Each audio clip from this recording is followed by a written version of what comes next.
I stopped buying fertilizer. Pour this $0 kitchen liquid on dead plants instead. Look at this pepper plant right here. Just a month ago, I was standing over it, completely frustrated, ready to rip it out by the roots and toss it straight into the compost pile. It was practically dead.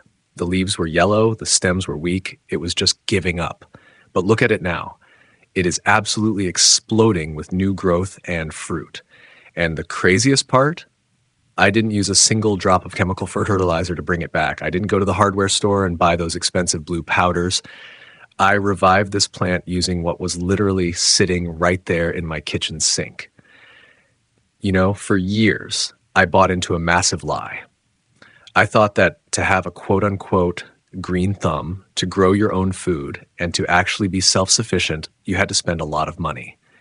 Every single spring, we are told the exact same story. The big garden centers and fertilizer companies sell us these magic solutions packaged up in shiny plastic bottles. They convince us that our backyard soil is dead, tired, and useless, and that the only way to get a decent tomato harvest is to buy their synthetic nutrients to fix it.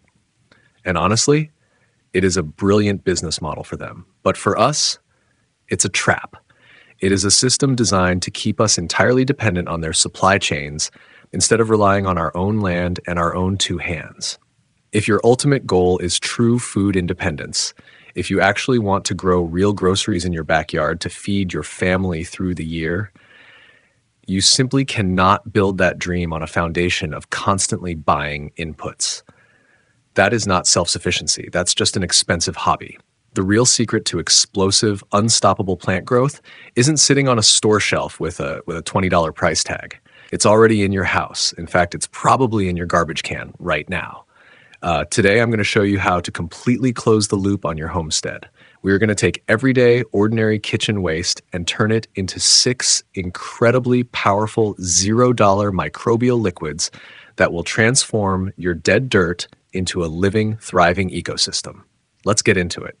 You know, the single hardest lesson I had to learn when I started this whole self-sufficiency journey is a simple one, but it completely changes everything about how you grow food. Here it is. You don't feed the plant. You feed the soil. Most of us look at the dirt in our raised beds and just see, well, dirt. But your soil is actually a sleeping giant. It is absolutely packed with millions of dormant, beneficial microbes just waiting for a wake-up call. And you can give them that wake-up call with something you probably poured down the drain last night. Think about what happens when you wash a batch of white rice for dinner. The water turns cloudy and milky, right? That cloudy water is absolutely loaded with complex carbohydrates and raw starch. Now, our human stomachs can't digest that raw starch, but to the beneficial bacteria in your soil, specifically things like lactobacillus, it is an absolute feast, an all-you-can-eat buffet. By simply taking that fresh rice water and pouring it over your struggling seedlings, you are instantly providing a gentle, natural NPK boost. It's also packed with B vitamins, especially thiamine, which works wonders for easing transplant shock when you move delicate plants out into the harsh garden. Now, using it fresh is great, but if you want to unlock some serious next-level power, you have to ferment it. It is so easy. Just pour that starchy rice water into a clean mason jar, cover it with a breathable cloth, and let it sit on your kitchen counter for about 2 to 3 days. It's going to start smelling a little sour, but don't panic. That means it's working. That sour smell is the sign that beneficial lactic acid bacteria have moved in and multiplied. Once it's fermented, just dilute it. 1 part of your sour rice water to 10 parts regular water. When you pour this over your garden beds, it literally acts like a microbial alarm clock. It wakes the soil up, stimulates explosive root growth, and actually suppresses harmful fungi that cause disease. The moment I started doing this, something clicked in my brain. I stopped looking at my kitchen sink as a drain for waste, and I started seeing it as a nutrient bank for my homestead. You aren't throwing things away anymore, you're redirecting them. And honestly, that mindset shift right there, that is step 1 of true off-grid thinking. Let's move from the sink to the pantry. If you are trying to grow a survival garden, a garden that actually feeds your family, leafy greens are your backbone. Things like spinach, lettuce, kale, and basil. They grow fast, you can harvest them continuously, and they put food on the table in a matter of weeks. But here is the struggle. Leafy greens are absolute nitrogen hogs. To get those big, dark green, crispy leaves, they need a lot of fuel. I used to spend $30, maybe $40 a season just buying big bags of organic nitrogen meals or blood meal to keep my greens happy. But it turns out I had a massive source of free nitrogen sitting right in my kitchen cupboard the whole time. Plain, raw oats. We think of oatmeal as just a warm winter breakfast, but out in the garden, it is incredibly potent. Here's all you have to do. Take 2 tablespoons of uncooked oats and drop them into a mason jar with about a quart of clean water. You can let it sit for a few hours, or honestly, just leave it overnight if you want a really strong brew. When you come back to it, give it a shake. The water is going to look cloudy, almost milky. Strain out the mushy oats, toss those straight into your compost pile so nothing goes to waste, and keep that cloudy liquid. That liquid is absolutely loaded with natural nitrogen, but the nitrogen isn't even the best part. The real secret hidden in this oat water is something called saponins. If you shake that jar of oat water, you'll notice a soft foam bubbling up at the top. Those are the saponins. Have you ever gone out to water a raised bed or a potted plant in the middle of summer, and the soil is so dry and compacted that the water just beads up on the surface and runs right down the sides? It's called hydrophobic soil, and it leaves the roots completely bone dry no matter how much you water. Saponins fix that. They act as nature's surfactant. They actually break the surface tension of the water, allowing it to penetrate deep down into hard, dry, compacted earth. It opens the soil right up. And as a completely unexpected bonus, many gardeners find out by accident that soft-bodied pests like slugs and snails absolutely hate saponins. It irritates them. So by simply soaking a couple of spoonfuls of breakfast oats, you are getting a high nitrogen fertilizer, a deep penetrating soil conditioner, and a mild natural pest control all in one single glass, all for exactly $0. Let me tell you about a heartbreak that every single gardener has faced at least once. You spend 90 days nursing a tomato plant. You start it from seed, you protect it from the frost, you watch the flowers bloom, and finally you see this beautiful, heavy green tomato turning a perfect shade of red. You go out to pick it, you turn it over, and your heart just sinks. The entire bottom is black, sunken, and rotting away. Blossom end rot. My first year really trying to grow enough food to can for the winter, I lost nearly half my tomato and pepper crop to blossom end rot. And what the rot didn't get, the powdery mildew did. It is absolutely soul-crushing. But here's what I didn't know back then. Blossom end rot isn't a disease you catch. It's a deficiency. It means your plants simply could not pull enough calcium out of the soil fast enough to build the fruit. Naturally, the garden centers want you to buy expensive calcium sprays. But the cure was sitting right in my refrigerator the entire time. Milk, and not even fresh milk. Milk that is a day or two past its expiration date. Instead of pouring that sour milk down the drain, you can use it to build an absolute fortress around your plants. Milk is loaded with calcium, which is exactly what plants need to build strong cell walls and perfectly formed fruits. But here's the kicker, and this is where it gets really amazing. Milk is also a biological shield. When you spray milk onto the leaves of squash, cucumbers, or tomatoes, and the proteins in that milk interact with the ultraviolet rays of the sun, it creates a natural antiseptic reaction. It literally burns away powdery mildew without harming the leaf underneath. No chemical fungicides required. But you don't want to use the milk all by itself. I learned this trick from an old-timer, and it changed everything. If you are pouring this into the soil to stop blossom end rot, you have to add molasses. Take half milk and half water and stir in a tablespoon of dark, thick molasses. Why? Because the soil microbes need energy to actually transport that calcium into the plant's roots. Molasses is pure, unrefined energy. The microbes absolutely devour its sugars and minerals. And in return, they shuttle that milk calcium straight up into your tomatoes. Whether you are spraying it on the leaves to nuke powdery mildew or pouring it at the base to save your peppers, this is the perfect example of using biology to work for you instead of buying chemicals to fight against nature. Let's talk about the foundation of your garden, the roots, and the ultimate payoff, the blooms. If you want a garden that can survive a brutal dry summer week without you having to stand out there with a hose every 10 minutes, Your plants need a massive, deep root system. And to build that kind of resilience, they need potassium. Now, we all know the big box stores sell those plastic tubs of root stimulator and bloom booster. They promise absolute overnight success. It is that quick fix, instant gratification mindset that our modern consumer culture has drilled into us. We want results and we want them yesterday. But true self-sufficiency, that teaches patience. It teaches you to step out of that endless cycle of buying solutions and instead work with what you already have. And what you probably have in your kitchen right now are potato peels. Next time you make a stew or a batch of mashed potatoes, do not throw those peels in the trash. They are absolutely loaded with potassium, magnesium, and phosphorus. Just throw the peels from 3 or 4 potatoes into a small pot on the stove, cover them with water, and let them simmer for about 20 to 30 minutes.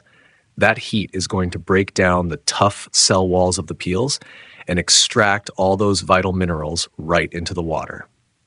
Now, this is a crucial step. You have to let that liquid cool down completely. If you pour hot tea on your plants, you're going to literally cook the roots. But once it is totally cool, strain it out, dilute it half and half with fresh water, and pour it over your root crops like carrots, beets, or even your potatoes. It acts like a homemade multivitamin that builds incredible drought resistance. But what about the flowers? What about getting those heavy, massive yields of peppers and tomatoes?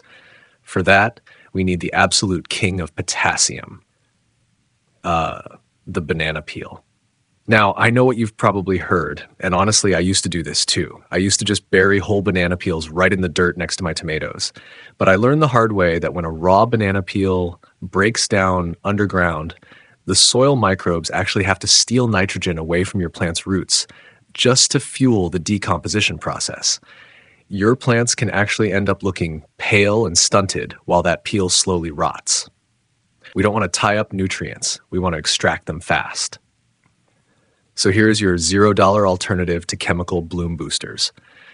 Take your banana peels and chop them up into little pieces to expose the surface area. Toss them into a clean mason jar, cover them with water, and add just a spoonful of brown sugar or molasses. That little bit of sweetness is the key. It feeds the natural bacteria and kickstarts the fermentation process. Leave it on your counter for 3 to 7 days. It's going to bubble, and the water will turn a rich, dark amber color. Once it's fermented, take 1 cup of that liquid, dilute it into 10 cups of water, and feed it to your plants right as they start putting out their very first flower buds. It is pure liquid fuel for flowers. Taking the time to simmer a potato tea or ferment a jar of banana peels does so much more than just save you $20 at the hardware store. It reconnects you with the actual rhythm of nature. When you do this, you aren't just growing food anymore. You are actively unlearning the habit of wasting. Everything we have talked about so far, the rice water, the oat nitrogen, the banana peels, these are incredible tools to get you through a growing season without spending a dime. But if you are truly serious about this lifestyle, if your goal is to build a homestead that feeds your family not just this summer, but feeds your children and your grandchildren decades from now, we have to talk about the holy grail of soil building. If you look deep in the Amazon rainforest, the natural soil there is actually incredibly poor and thin. It washes away easily. But archaeologists have found these massive hidden pockets of earth that are pitch black, rich, and so unbelievably fertile that even after thousands of years, they are still producing explosive plant growth. It's called terra preta, dark earth. And the ancient secret behind it is a single ingredient, biochar. Biochar isn't just ash from your fire pit. It is pure, porous carbon. If you look at a single piece of charcoal under a microscope, it looks like a honeycomb. It is packed with millions of microscopic tunnels and empty chambers. In fact, just 1 single gram of good biochar has the internal surface area of 2 basketball courts. But here is where so many well-meaning gardeners completely ruin their raised beds. They take raw charcoal from a fire pit and just dump it straight into the dirt. Do not do that. Raw biochar is an empty, dry sponge. If you put it in your garden raw, it will aggressively suck up every drop of water and every ounce of nutrition out of the surrounding dirt, completely starving your plants. You have to charge it first. You have to create a living black microbial liquid. Here is how you do it for free. Take a bucket of clean water, throw in a big, generous handful of rich compost or worm castings, and stir in a heavy spoonful of molasses. That molasses is going to wake up the microbes in the compost and send them into an absolute feeding frenzy.